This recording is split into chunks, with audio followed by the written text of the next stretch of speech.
All right, shalom, shalom, shalom. This is your Akazaki Yahoo, giving all praises, honor, and great esteem unto the Most High Power, Yahuwah Bahashem, Yahushua HaMashiach, and to the 12 tribes of Israel who are scattered throughout the four corners of the earth. I say, shalom wa baruchim, that is peace and blessings. And I cannot wait to the day that the Most High brings us back together, and we are once again 12 tribes. One family, one nation, under the Most High Power, under one covenant, and back in our own land with a heart of flesh and no more a heart of stone. Hallelujah. Hallelujah. I'm joined this evening by my most esteemed Kenaniah. Shalom, my king.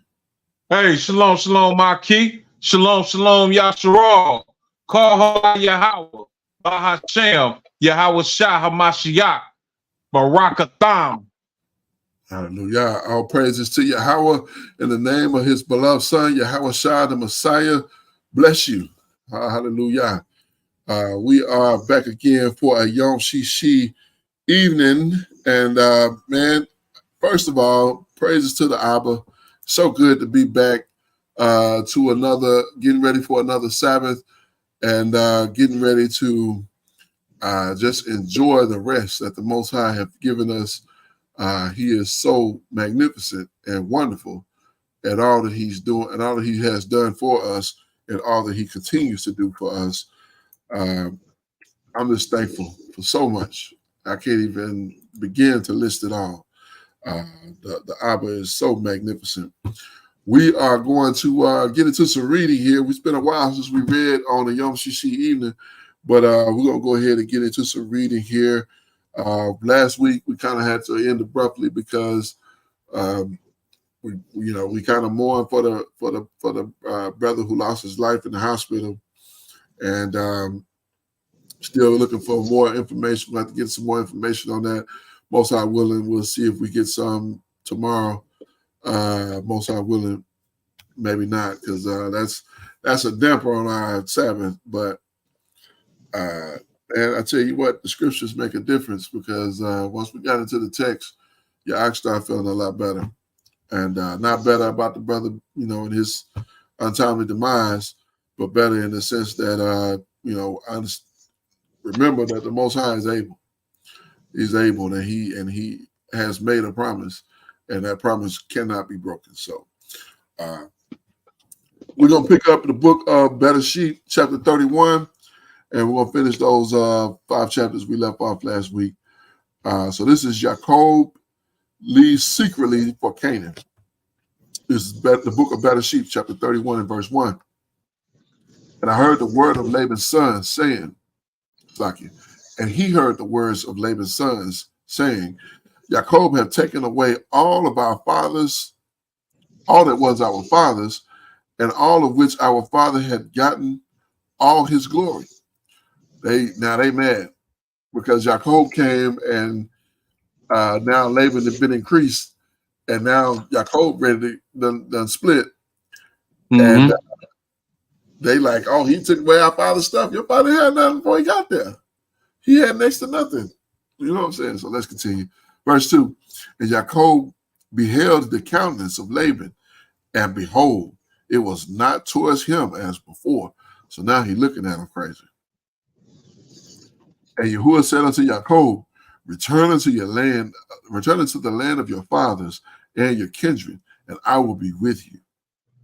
And Jacob sent and called Rachel and Leah to the field unto his flock, and said unto them, I see your father's countenance, and it is not towards me as before, but the Most High, of the power of my fathers, have been with me. And you know that with all my power I have served your father. And your father hath deceived me and changed my wages 10 times.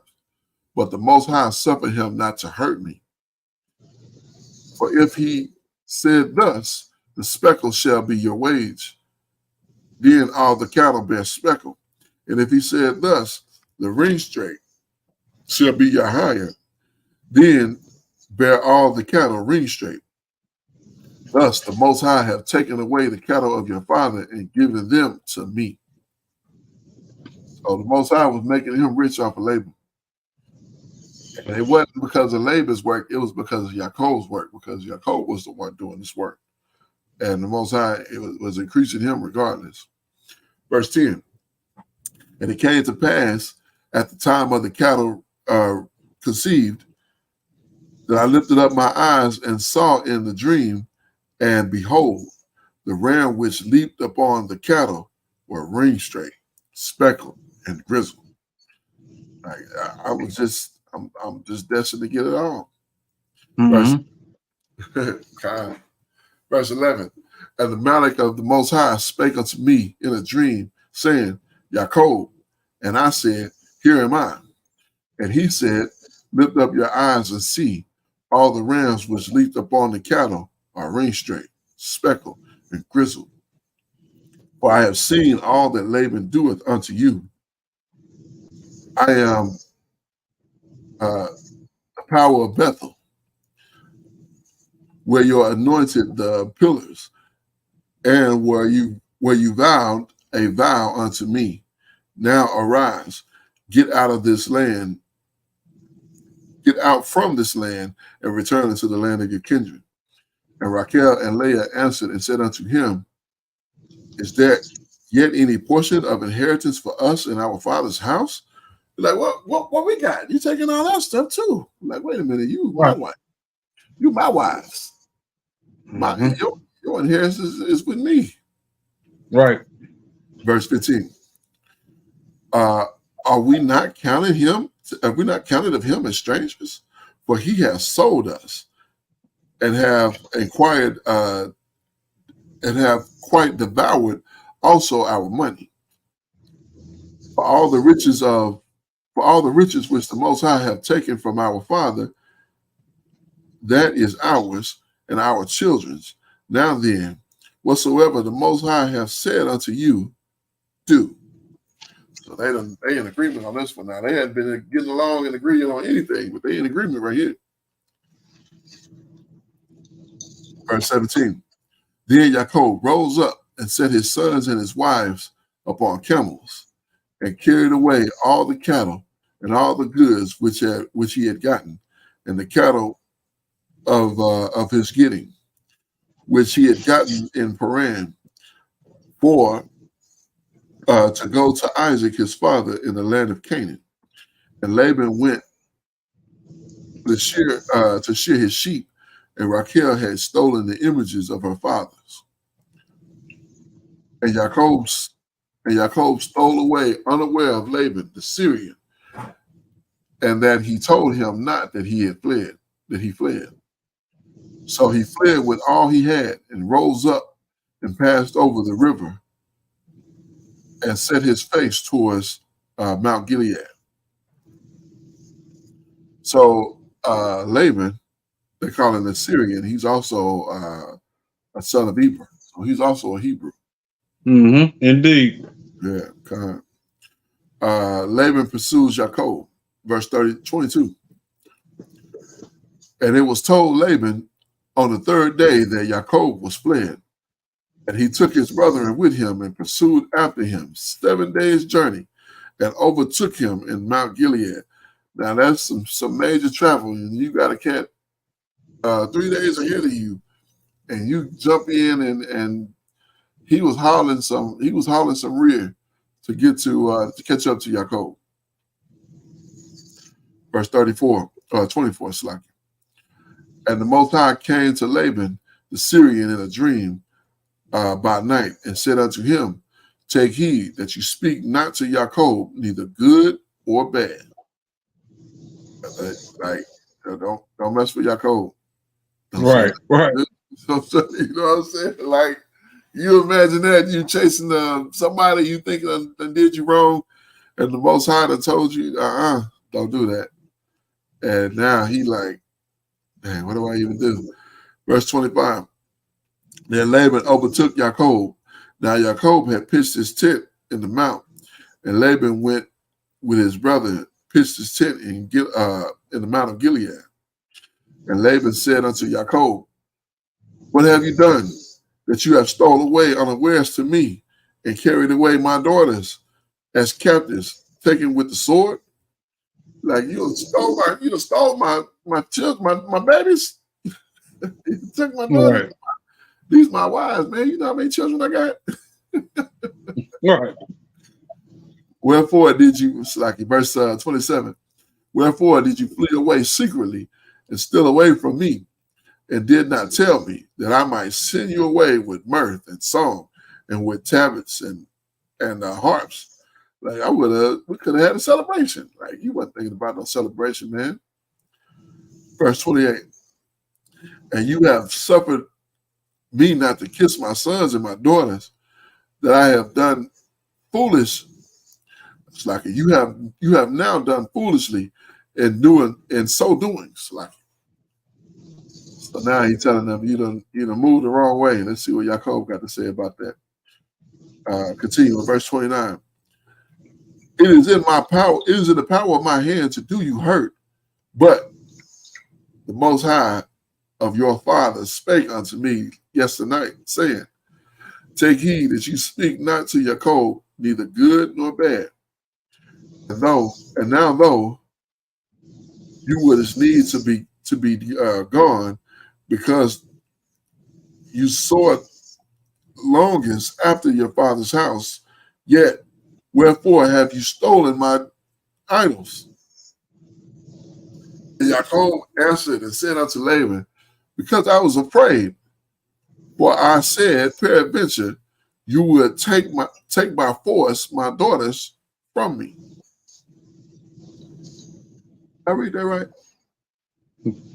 Con. Yeah, I did. My daughter, your daughter, Slaki, your daughters from me, is you would take by force your daughters from me. My bad, Slaki, excuse me, please. I was like, that didn't sound right, but I was like, it said my daughters. I read my daughters, but it's thy daughters, your daughters. So, Slaki. Verse 32. With whomso you find your idols, let him not live.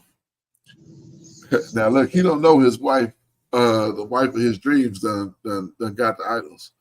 And he just talking here. Verse 32. With whomso you find your idols, let him not live. Before your brethren, discern you what is yours with me, and take it for you. For Jacob knew not that Rachel had stolen him. So he don't know. He just put a curse on his wife. Verse 33. And Laban went unto Jacob's tent, and into Leah's tent, and into the maid's tent, but found them not.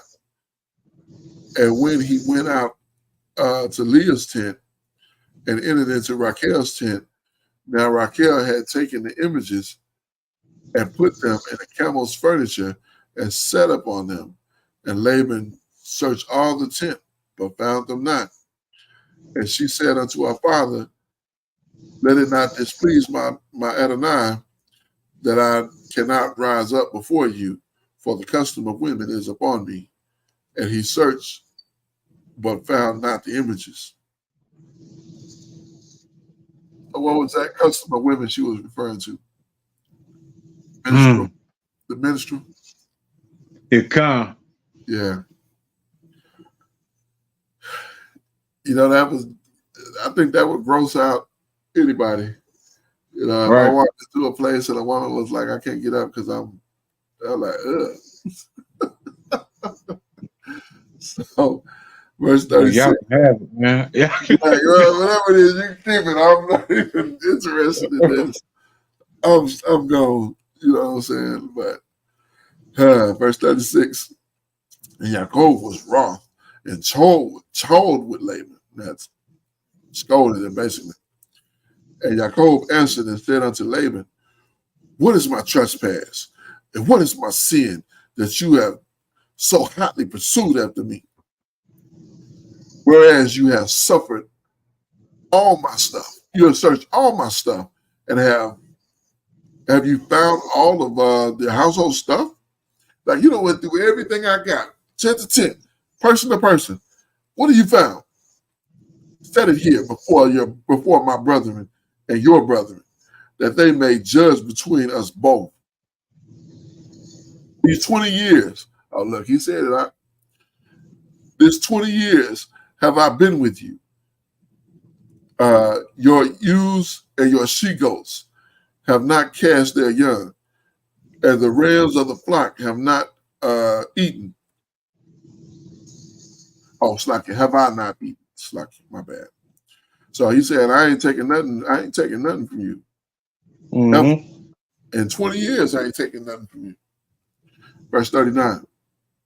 That which is torn of beasts I brought not unto you. I bear the loss of it. Of my hand did you require it, whether stolen by day or stolen by night. Thus I was in the day draught consumed me, and the frost by night, and my sleep departed from my eyes. Thus have I been 20 years in your house, and I have served you 14 years for your 2 daughters, and 6 years for your cattle, and you have changed my wages 10 times, except the power of my fathers and the power of Abraham and the fear of Isaac have been with me. Surely you have sent me away now empty. The Most High has seen my affliction and my labor of my hands, and rebuke you yesternight. Well, he done got he had enough, because he fired on Laban here. Yeah. I mean, he was fed up. That search that put him over the top. He was hot. The covenant of Mizpah, verse 33. And Laban answered and said unto Jacob, these daughters are my daughters, and these children are my children, and these cattle are my cattle, and all that you seeth is mine. What can I do this day unto these my daughters, and unto their children, which they have borne? Now therefore, come you, let us make a covenant, I and you, and let it be for a witness between me and you. And Jacob took the stone and set up Slakia. And Jacob took the stone and set it up for a pillar. And Jacob said unto his brethren, gather stones. And they took stones and made a heap, and they did eat there upon the heap. And Laban said unto Slakia, and Laban called it Yezashudutha. Let me try it again. Yezashudutha. You can't. All right. You do that. You can't. But Jacob called it Gilead. All right, we gotta look at that word, because that word is next to, I think that's probably the second time I've seen that. And the first time was when we read it the first time. Yezashu ha or had Otha. And that's witness heat. So yeah, kind of. All right, praises to the Abba. Let's continue here. Verse 48. And Laban said, this heap is a witness between me and you this day. Therefore, what's the name of it? Gilead. And Mizpah. For he said, Yahuwah was between me and you when we be absent from one from another. If you shall afflict my daughters, or if you shall take other wives besides my daughters, no man is with us. See, the Most High is witness between me and you. So he'd have bound him to. Well, I mean, he got 4 wives. Anything more than that would be just outrageous. I mean, right. I shouldn't say outrageous, but that's enough. Truthfully, you got 4 wives and 12 children at this point. That's really enough. So, verse 51. And Laban said unto Jacob, behold the heap, and behold this pillar, which I have cast between me and you, and the heap be a witness, and this pillar be witness, that I will not pass over this heap to you, and you shall not pass over this heap of pillars unto me for harm. Like, we're not gonna be at each other's throats. We're not gonna be in-laws that won't get along. Verse 53. The power of Abraham, the power of Nahor, the power of their fathers, judge between me and Jacob, swear by the fear of his father Esau. Hold up. Who is the power of Nahor? That would be the Most High. Nahor is the brother of Abraham. Isn't that's Lot's father, right? He can indeed. Yep. So he said the Most High? Well, we didn't read that. I don't remember reading that. You're right. We don't read that like ever. And knowing that they were, living in a pagan land, you know what I mean? But I don't think the God would be capitalized like that unless it was talking about Yahweh. Yeah, I'm wondering about that because that's why I was like, I don't know if we saw this last time. I was like, who is the power of Nahor? Did we mention that? You remember us mentioning? I don't remember. It's been a long time. But so, when you go back to Bereshith 11, yeah, and it just breaks down the sons of Shem.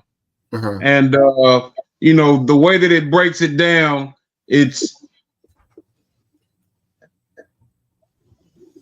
I don't know. I just come away from that reading thinking that all of these individual sons of Shem knew about the Most High and served the Most High.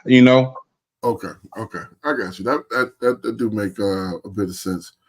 But we get a bit of a different account in Yashar.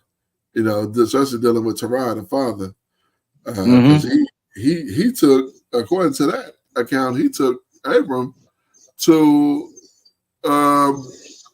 what's the cat name?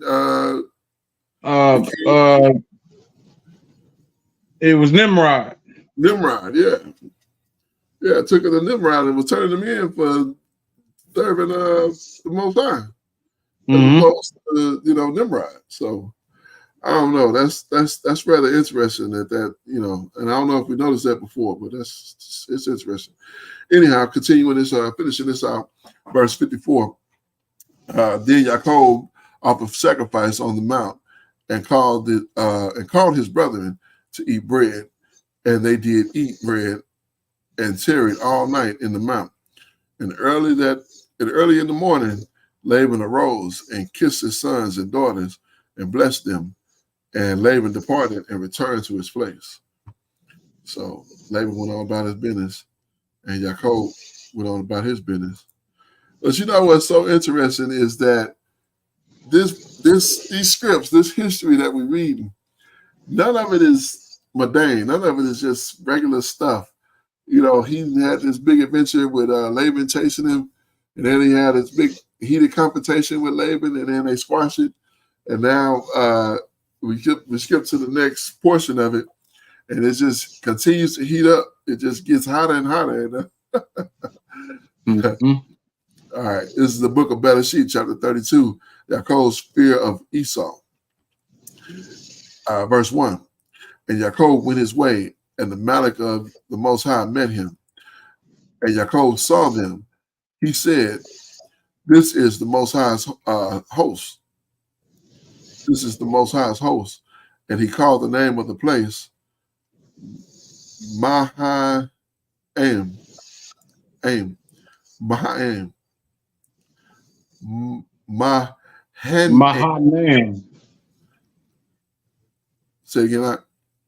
Mahanam. Mahanan. I was trying to go the M-A and then the Han, H-A-N, and then AIM, A-I-M. Mahan. And I guess we both saying the same thing, huh? Mm-hmm. That's how you was doing. Okay, continue with verse 3. And Jacob sent messengers before him to Esau, his brother, unto the land of Seir, the country of Edom. How he know Esau is in Edom? Right. How he know Esau is in Seir? I didn't mean Edom. I meant Seir. You know, right. we got before he left it, but I'm sure his mother had probably been, I don't know, they had mail back then. Right. The word of mouth. Probably word of mouth. Yeah, kind. All right, continue in verse 4. And he commanded them, saying, Thus shall you speak unto my Adonai Esau. Your servant Jacob shall say it thus.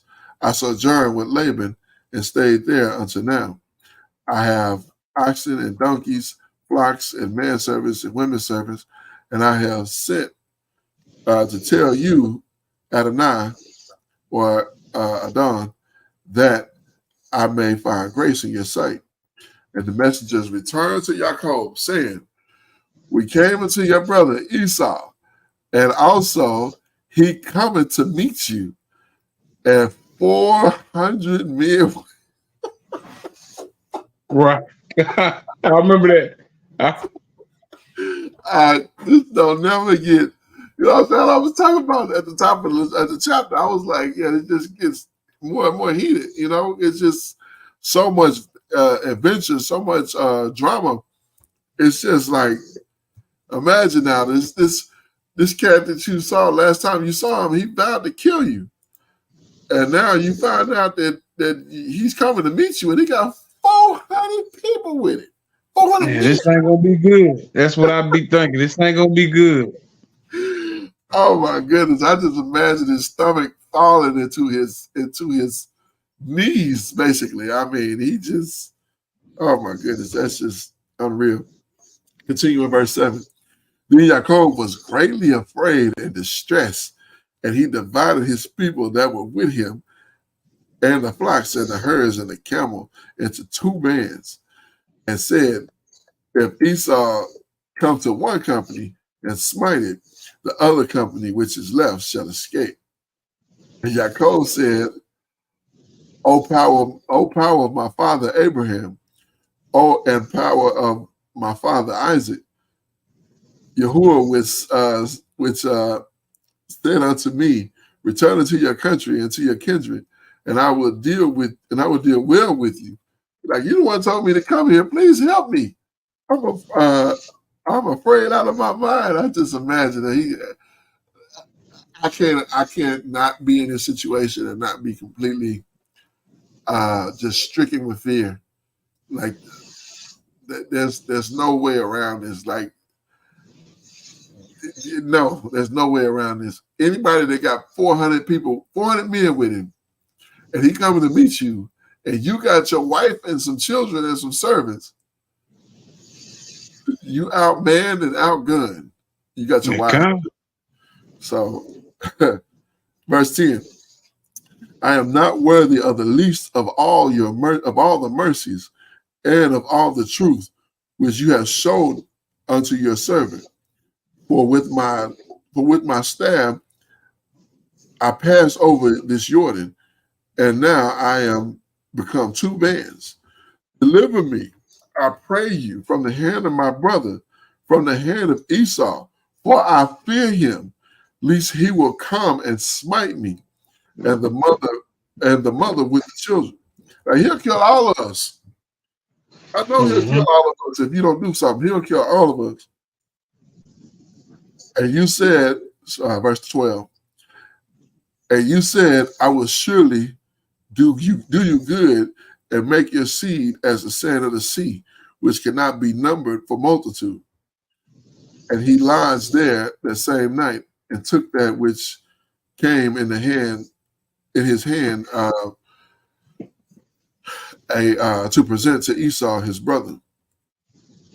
200 she goat, 20 he goats, 200 ewe lambs, 20 rams. So this is what he's giving away.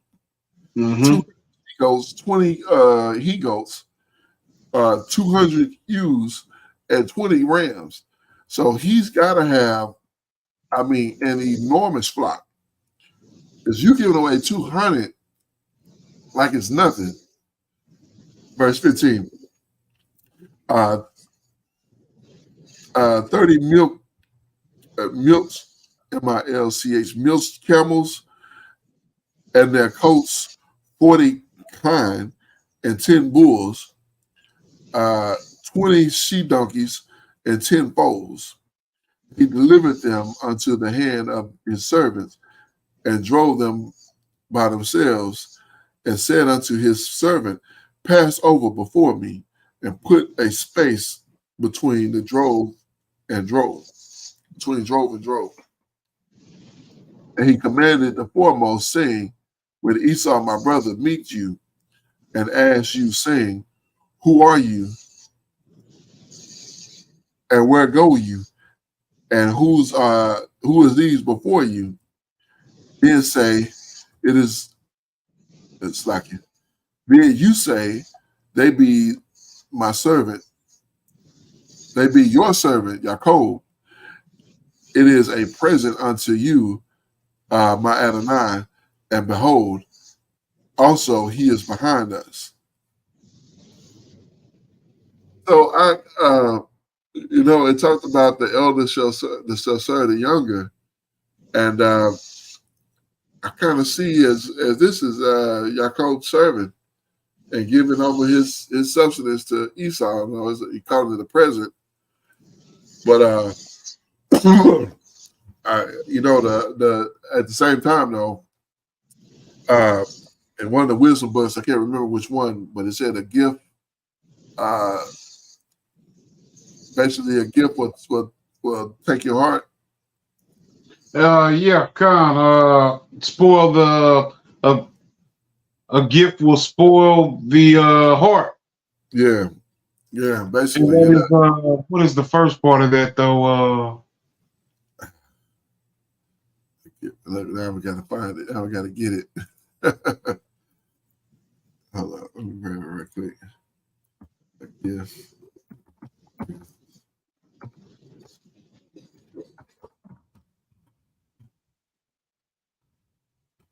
And it's right there at the tip of my tongue. I just can't.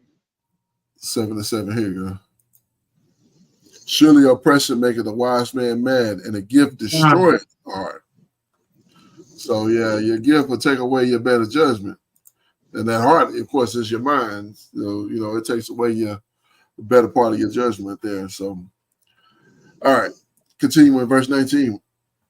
And so commanded the second and the third, and all that followed the drove, saying, this manner you shall speak unto Esau when you find him, and say you moreover, behold, your servant Jacob is behind us, for he say, I will appease him with the present that go before me, and after I will see his face, peradventure he will accept me. So when he present over him, slacking. So when he present over before him, and himself lodged that night in the company, he rose up that night and took his 2 wives and his 2 women servants and 11 sons and passed over the ford Yabak or Yabak, yeah, Yabak. Mm-hmm. Verse 23. And he took them and sent them over the brook and sent over that he had, Slaki. Jacob wrestles, verse 24. And Jacob was left alone. There wrestled a man with him until the breaking of the day. And when he saw that he prevailed not against him, he touched the hollow of his thigh, for the hollow of Jacob's thigh was out of joint as he wrestled with him. And he said, let me go, for the daybreak. And he said, I will not let you go, lest you barak me. And he said, what is your name?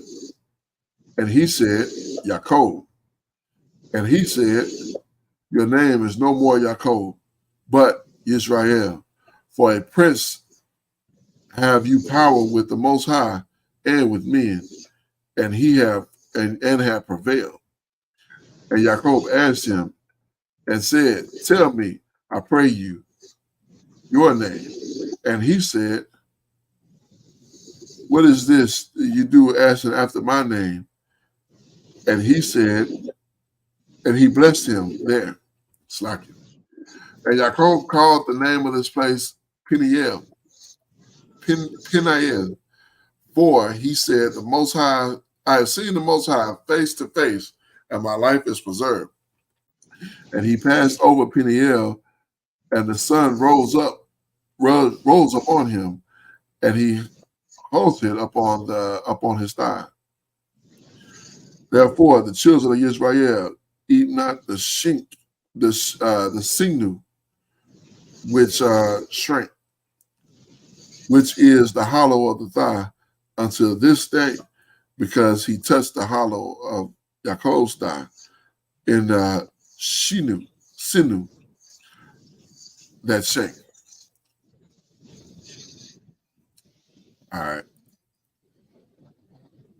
Jump into Bereshith chapter 33. Jacob meets Esau, verse 1.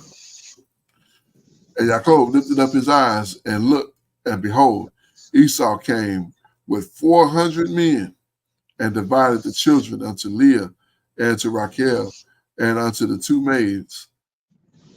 And he put the maids and their children foremost, and Leah and her children after, and Rachel and Joseph hindmost.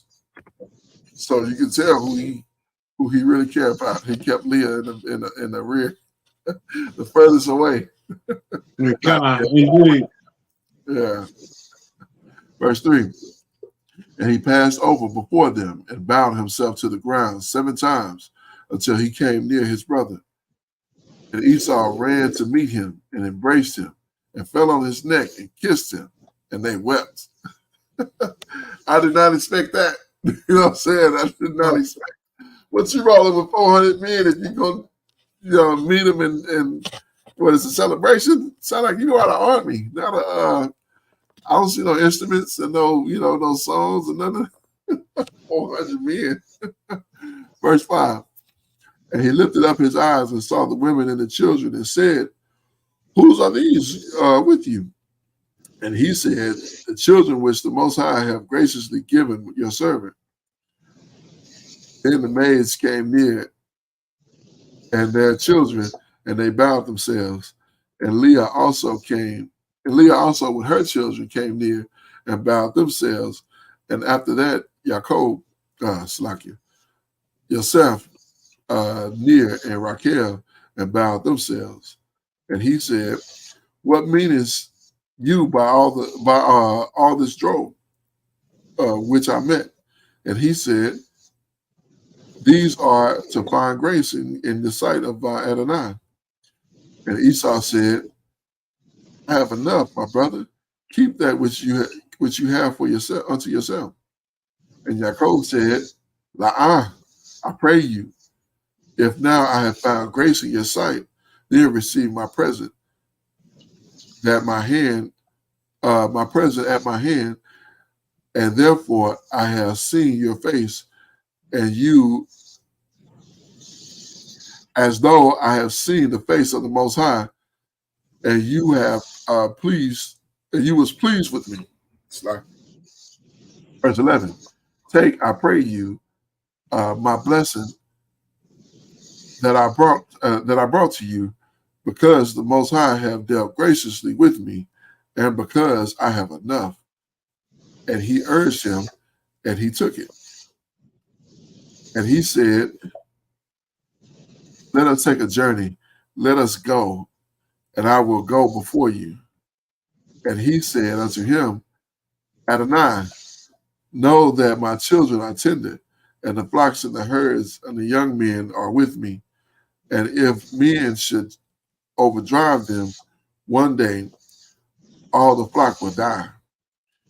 Let my Adonai, I pray, pass over before your servant, and I will lead on softly according to the cattle that go before the children, and be able to endure until I come to my Adonai unto Seir.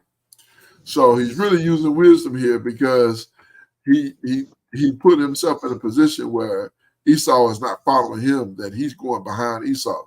So he's letting him go ahead.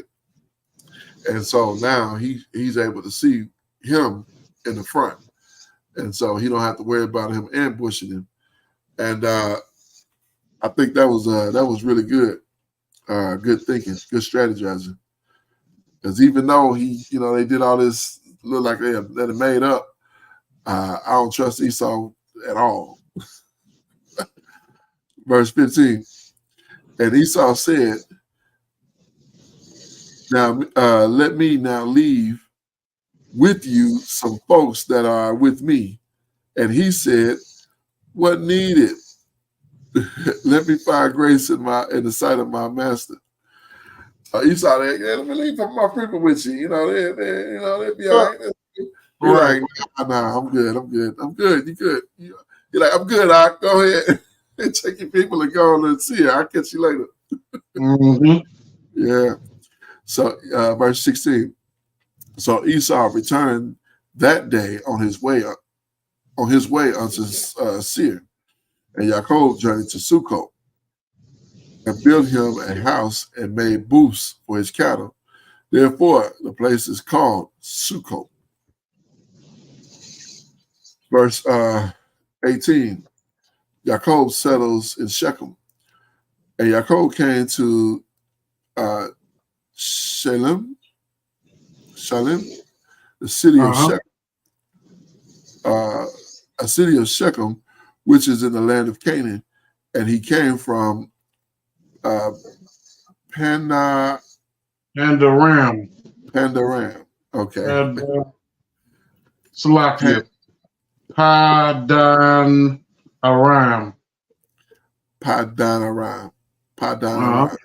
Okay, and pitched his tent before the city, and he brought a parcel of the field where he had spread his tent, and the hand of the children of Hamor, Shechem's father, and 100 pieces of money, and he erected there an altar and called it El Ohi Israel. So I think that's the power of, I think that interpreted the power of Israel, I think. The mighty power of Israel. Yeah. Okay. El Israel. Yeah, the mighty power, or the mighty El of Israel. I'll praise it. That's a wonderful name. Another wonderful place, I should say. All right. You got it for here, Indeed, Aki. All right, bye. All right. This book of Bereshith, Genesis, chapter 34. The treachery of Yaakov's sons. Verse 1. And Dinah, the daughter of Leah, which she bare unto Yaakov, went out to see the daughters of the land. And when Shechem, the son of Hamor, the Hivite, prince of the country, saw her, he took her and lay with her and defiled her. And his soul clave unto Dinah, the daughter of Yaakov, and he loved the damsel and spake kindly unto the damsel. So, in times past, I can remember thinking that, that he raped Dinah. I don't think that was the case. I think he definitely humbled her, and defiled her because, it wasn't something that, he was uncircumcised, Yeah. But I don't think that he I don't think that he was trying to be disrespectful, you know. Well, I think he just went about it the complete wrong way, and I know I wouldn't say that he it was like a kidnap. Initially, it seemed like a kidnapping. Like he took her, and like I thought she was young, but I don't know. I don't know how old she was, but yeah. So let's. All right, verse 4. And Shechem spake unto his father Hamor, saying, "Give me this damsel to wife." And Jacob heard that he had defiled Dinah, his daughter.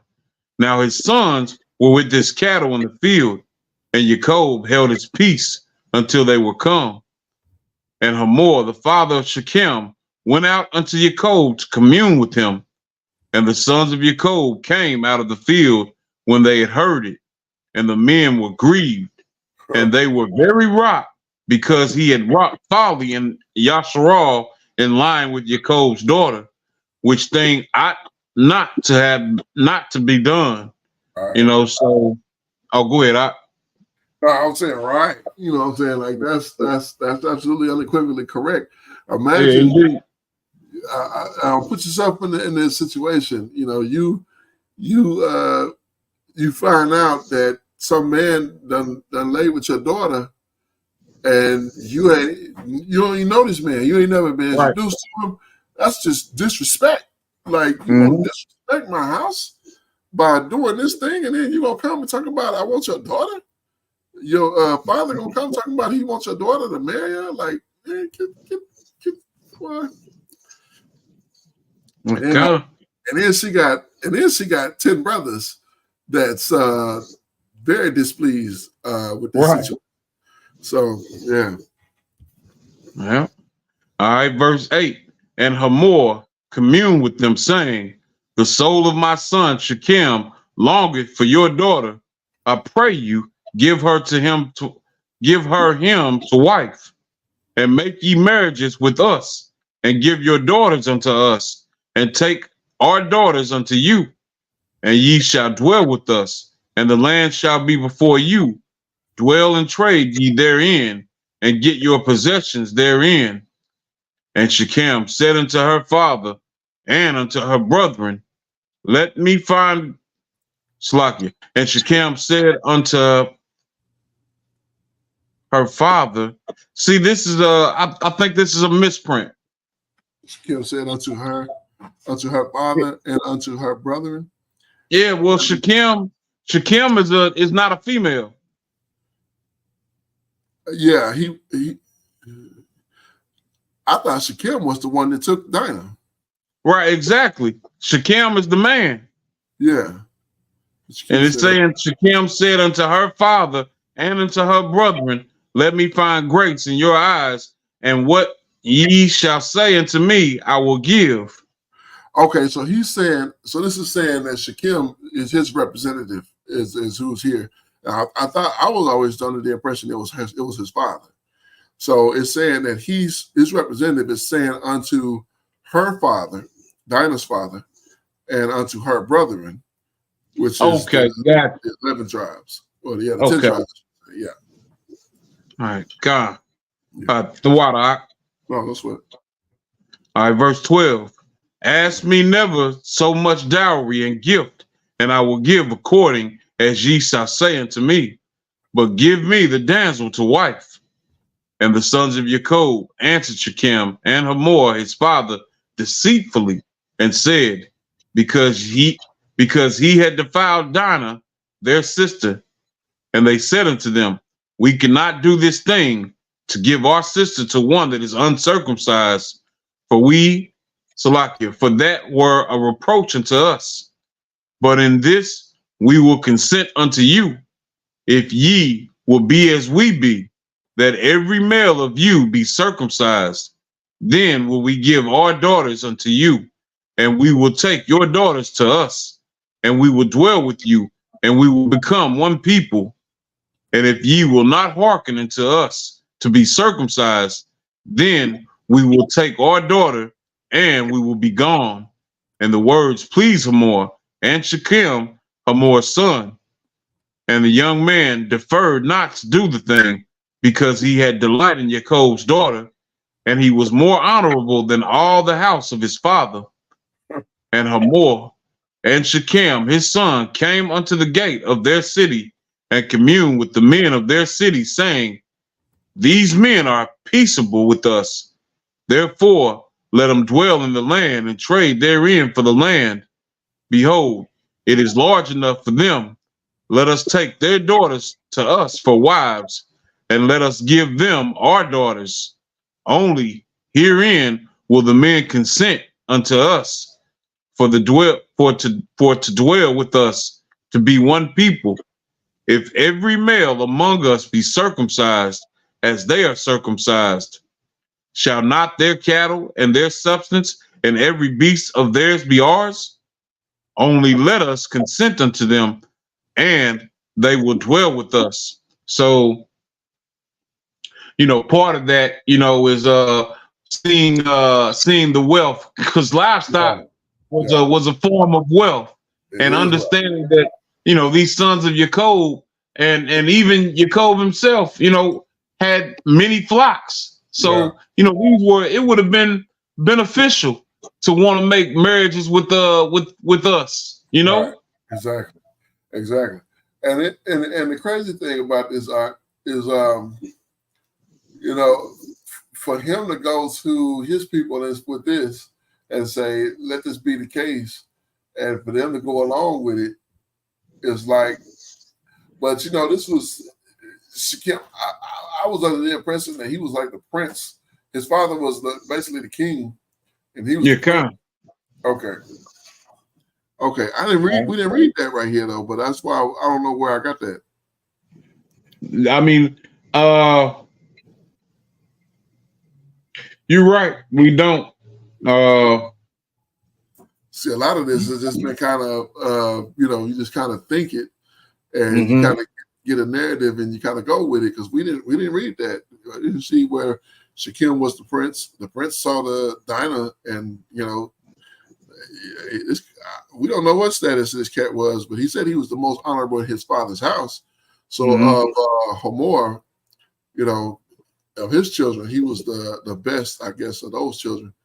And yet he saw this Hebrew girl and was like, yeah, come on in my tent, let me show you something, and end up laying with her. And I'm sure that was his plan all along, but he didn't know what he got himself into, but he about to find out.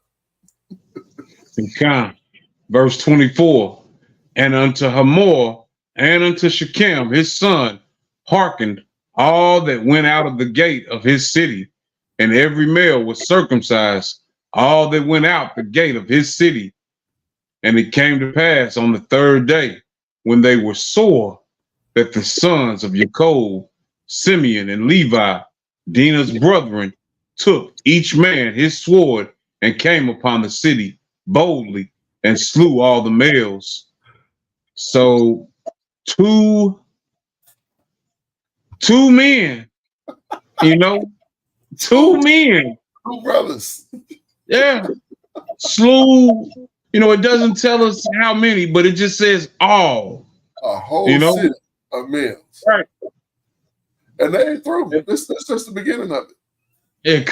And this is their baby sister. Leah. Yeah. These are Leah's. This is Leah's second and third born, and her. When they feel some type of way about her last born child, being taken. I don't know. I guess defiled is what the scripture says. Like taking advantage of, basically. So it said they were very rough. So in modern time, these brothers are pissed, and they was all mad. It wasn't just these two. They was all like, "What the heck is going on here? This is Jacob's daughter. This is the common bond. This is our father's daughter, and you would touch my father's daughter." Like they are severely angry. But let's continue here. Verse 26, and they slew Hamor and Shechem his son with the edge of the sword, and took Dinah out of Shechem's house, and went out So yeah, it's kind of almost like you said. This was a person napping. Yeah. They, he. Yeah, that's the wrong. Yeah, definitely the wrong way to go about it. Yeah. Don't take Yeah. my daughter. You come and talk to me about it. Don't touch her. You know, Yeah. uh, definitely don't kidnap her and think Right. that all is going to be well and we're Right. going to negotiate. Right. Exactly. You come after the deed, you want to tell my daughter, you need to come talk to me about it and be a man about it and say, bring a dowry and, Mhm. we can have a conversation. But for you to just take my daughter and you got her in your house, like, Right. what is this? Yeah, you lost your mind. You lost your mind. Exactly. Verse 27. Now the sons of Jacob came upon the slain and spoiled the city because they had defiled their sister. They took their sheep, their oxen and their donkeys, and that which was in the city, and that which was in the field, and all their wealth, and all their little ones, and their wives took they captive, and spoiled even all that was in the house. So, this was a come up. This Right. ended up being a come up. God, God, that has increased in wealth. I mean, Man. did he think in his mind that he was going to get his whole city put to death by doing this act? Because this is what happened. They not only killed all the men, they took all the women, the children, and every sustenance that they had from the city and in the field. They took what they had planted. They took all that. They got everything. They got everything. God. Hey, look, modern terms, they're not modern. I know this is old, but you would say that these brothers right here was body. You know what I'm saying? God. These were some steppers. These some real steppers here. Yeah, absolutely. They wasn't about that. They wasn't, you know what I'm saying? Like you done spoiled the whole city because the man defied, because I get it. I probably would have done the same thing, honestly. And I certainly wouldn't speak ill of my patriarchs, but they certainly I get it. I get it. So Jacob didn't like it. Let's see what Jacob said here. God. Verse 30. And Jacob said to Simeon and Levi, ye have troubled me to make me to stink among the inhabitants of the land, among the Canaanites and the Perizzites, and I being few in number, they shall gather themselves together against me and slay me, and I shall be destroyed, I and my house. And they said, should he deal with our sister as with the harlot? Right. So we hear what you're saying, but let's think about what has happened. Right. So he was, Jacob was mindful of what could have happened. Their brothers were thinking more about, the wrong that had been done. Right. It's kind of like this. If you like Jacob was like, yeah, if they could join together, they join force together and come against me. It's only us. It's only us. You know what I'm saying? It's me and it's you, and that's it. It's 10 of us, or is it 11? It's 11 of us. It's 11 boys. So it's 11 sons and me. So if they come against us, we all we got to fight. But they like, look here. If we don't take a stand, then they will be more apt to come against us, as opposed to us showing that we about this business. Now that we done laid some bodies down, they're gonna be like, think twice before they step to these Israelites over here. Mm-hmm. Indeed. You know what I'm saying? So these brothers ain't playing. I mean, this is part of how the reputation grows. Yeah, absolutely. Absolutely, 100%. All right. This is the book of Bereshith, Genesis chapter 35. Jacob moves to Bethel, verse 1. And the Most High said unto Jacob, arise, go up to Bethel and dwell there, and make there an altar unto the Most High that appeared unto you when you fleddest, Slakia, when you fleddest, Yeah. when you fleddest from the face of Esau, your brother. Then Jacob said unto his household and to all that were with him, put away the strange deities or the strange idols that are among you, and be clean and change your garments. So again, it's just stop right there. Yeah. We like to draw these parallels between the children of Yasharal throughout time, and we can see our ancestors dealing with these idols, whereas today, many of our people are dealing with these idols. I was thinking about something. So in the 1400s, from the actually from maybe about the 10th century all the way up to maybe the 17th or 18th century, our people were either being forced to convert to Christianity or Islam. Yeah. And what is that? It's prophecy. That's the worship of wood and stone. Wood and stone, indeed, Aki, indeed. So when I hear these stories about our people dealing with deities or idols, and I see how we're operating now. Many of us idolatrous ways. I'm just able to identify my people by their era. Yeah, you're right, 100%. One thing I wanted to point out in this verse, seeing how we just read what we read in the previous chapter, it says, then Jacob said unto his household and all that were with him. So now, of course, he had some men servants, some maid servants that he had gotten previously, but he done took the children and the women captive now. So they got the women and the children of Shechel's place. So and they done moved to Bethel. So they done went to a whole different place, and they headed to a whole different place, I should say. But his house got bigger.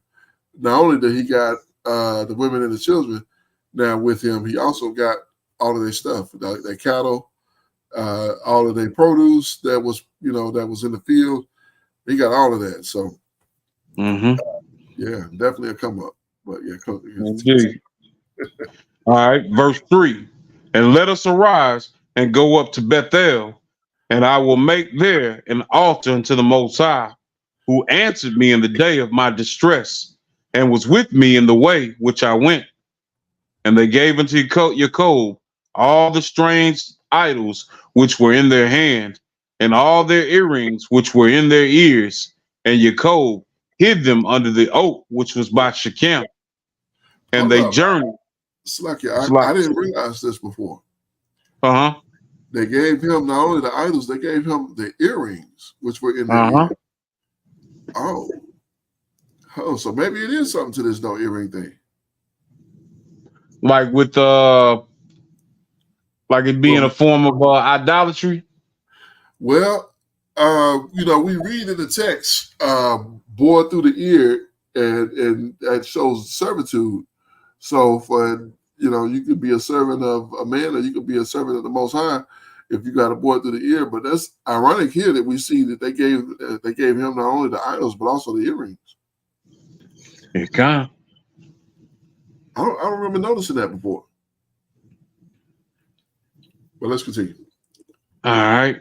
Verse 5. And they journeyed, and the terror of the Most High was upon the cities that were round about them, and they did not pursue after the sons of Jacob. So Jacob came to Luz, which is in the land of Canaan, that is Bethel, he and all the people that were with him. And he built there an altar and called the place El Bethel, because there the Most High appeared unto him when he fled from the face of his brother. But Deborah, Rebekah's nurse, died, and she was buried beneath Bethel under an oak. and the name of it was called Elon Bakuth. Bakuth. Bakuth. Hey, I wonder what that means. Let me Yeah, let's see. check it out. Let's check it out real quick. Alon Bakuth. I think we did look at that previously. Oak of Weeping. Mm-hmm. Yeah, Oak of Weeping. All right. Verse 9, Jacob is named Yasharal, and the Most High appeared in Jacob again when he came out of Padan Aram and blessed him. And the Most High said unto him, your name is Jacob. Your name shall not be called any more Jacob, but Yasharal shall be your name. And he called his name Yasharal. And the Most High said unto him, I am El Shaddad. Be fruitful and multiply. A nation of company, Salakia, a nation and a company of nations shall be of you, and kings shall come of your loins. So a nation shall be, no, a nation and a company of nations shall be of you. See, there's a passage, I can't remember where it is, but Yaliel showed me where the fullness of the Gentiles was from Ephraim. So Ephraim would basically become many nations. Mm. Yeah, he showed me that. I had to get him to show me that again to see how you get to that, if he can recall. But I'm gonna have to hit him up on that now. We read this. I don't remember this. You come. You know what I'm saying? Like, that's ironic. Mm-hmm. Yeah. All right, continuing. Verse 12. And the land which I gave Abraham and Isaac, to you I will give it, and to your seed after you will I give the land. And the Most High went up from him in the place where he talked with him. And Jacob set up a pillar in the place where he talked with him, even a pillar of stone. And he poured a drink offering thereon, and he poured oil thereon. And Jacob called the name of the place where the Most High spake with him, Bethel. And they journeyed from Bethel, and there was but a little way to come to Ephrath. And Rachel travailed, and she had hard labor. And it came to pass, when she was in hard labor, that the midwife said unto her, fear not, you shall have this son also. And it came to pass, as her soul was in departing, for she died, that she called his name Ben-Oni, but his father called him Ben-Amin. And Rachel died and was buried in the way to Ephrath, which is Bethlehem. And Jacob set up a pillar upon her grave, that is the pillar of Rachel's grave unto this day. And Yasharal journeyed and spread his tent beyond the tower of Edar. And it came to pass, when Yasharal dwelt in that land, that Reuben went and lay with Bilhah, his father's concubine, and Yasharal heard it. Now the sons of Jacob were 12. So, this is it's what got Reuben knocked out of contention from, receiving that blessing, Yeah, because it was. Now I don't know how much. I haven't done much research into this, but it was said. It's been taught to me that Reuben would have been the priest and the king. He would have been equivalent to Melchizedek, but because of this, it split. It went to his first son, Ephraim, and then it went. I don't know how Yehuda got the kingship, but we know how the priests became Levi, because they stepped up to when the Moshe said it. All right, come. Yeah. All right. Closing out. The sons of Yasharal, verse 23. The sons of Leah, Reuben, Jacob's firstborn, and Simeon and Levi and Yehuda. and Issachar and Zebulun, the sons of Rachel, Yosef and Benjamin, the sons of Bilhah, Rachel's handmaid, Dan and Naphtali, the sons of Zilpah, Leah's handmaid, Gad and Asher. These are the sons of Jacob, which were born to him in Padan Aram. And Jacob came unto Isaac his father unto Mamre, unto the city of Arba, which is Hebron, where Abraham and Isaac sojourneyed. And the days of Isaac were 180 years. So 180? Yeah, 80. Yep.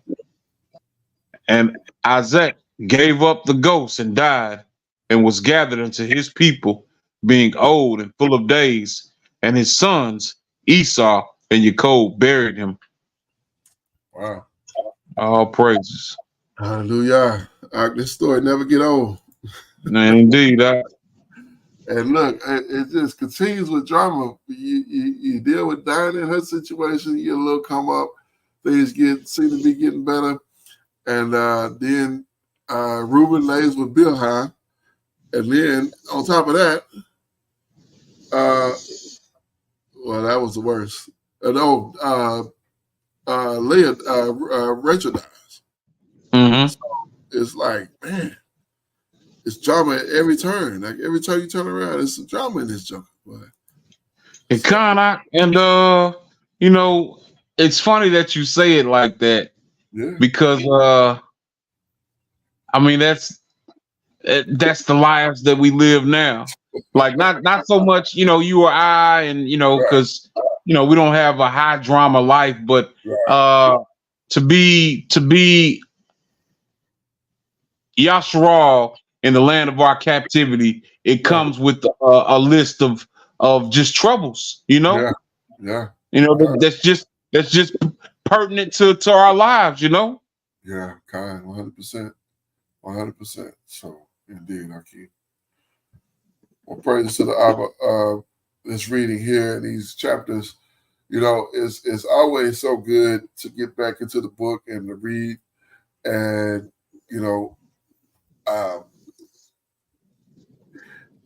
so much to glean from each and every time you get a chance to just go over the words, go over the writings, and such a historical account. And I've said before, I was continue to say the way the Most High have set up my mind, my thinking. I'm literally, while they out there doing these things, like I'm there with them. I can see it. I can see it clearly. I see Yaakov, and he get this news that he saw there were 400 men, and I see this massive army. I'm trying to think of where I've seen 400 people at one place on one accord. You know what I'm saying? I think right. The only place I can really say that was when I was in the army. And that's exactly what Esau had with him. He had an army with him. And somehow, some way, the Most High moved on Yaakov's behalf, and he pushed that thing. And he gave Yaakov immense wisdom, because the wisdom that he had, he was able to keep his brother off of. And, that was a beautiful thing. And then deal with Shechem and his fellows in his city, in his nation, to wipe them completely out and take everything that they had. That's honestly, I'll be honest, that made me feel wonderful. That made me feel wonderful to know that they standing up for each other like that. You can't do this to my sister. This is not acceptable. You're not going to do this. You're not going to bring this kind of shame on my father's name and live to tell about it. And even the people afterward, they were like, they didn't pursue after him because they knew these not people to be messed with. You know what I'm saying? So it was a beautiful thing in my estimation. But it's always good to get into the book and to read it and to get some understanding of it. It's a beautiful thing. And praise to the Father. Go ahead. Con, I just briefly, just continue to say that I always enjoy reading about the history of before we were a people and how we came together to become a people, and the exploits of our patriarchs and of our fathers, the stories of our fathers, and hearing the stories, not just to hear and enjoy, but to try to do better. To be honest with you, to try to honestly do better, Yeah. But all praises to the Most High that, these stories were recorded. We've talked about before that perhaps, we should be recording the stories of the people that are around us now. And I think we have the opportunity to do that a lot of ways with this social media and with this I don't know what we call this, Aka. We never did, really come up with this podcast, this review. You know what I mean? But we can actually kind of do some of those things with this platform. Kind, indeed, indeed. And I just wonder. I think kind of the sad part about it is that it's out of our hand, and that's what I would like to see us doing writings, because that's something that we would have more control over. Even on a laptop or even on an email, you can print it out, you can have it to move forward. But until that time, it's we depending on them. Whoever YouTube is, it's in their hands. Come on. Yeah, so but it's all good. It's all good. We continue to learn, and we continue to drive, and we continue to sit through these scripts and be edified. So we'll go ahead and close it out. It's 11:07. All praises to the Abba. We'll close out with the book of Ecclesiastes, chapter number 12 and verse 13. Then to the conclusion of the whole matter. Fear the Most High and keep His commandments, for this is the whole duty of man. It is so very important that we understand that in the conclusion of the whole matter, we are to fear the Most High and keep His commandments, because this is the whole duty of man. At the end of the day, when it is all said and done, all the dust is settled, all the smoke is cleared, we will be judged on whether we have feared the Most High and kept His commandments. Why? Because this is the entire reason that we are here. I am your Akazaki Yahu, joined by my most esteemed Akinanaya.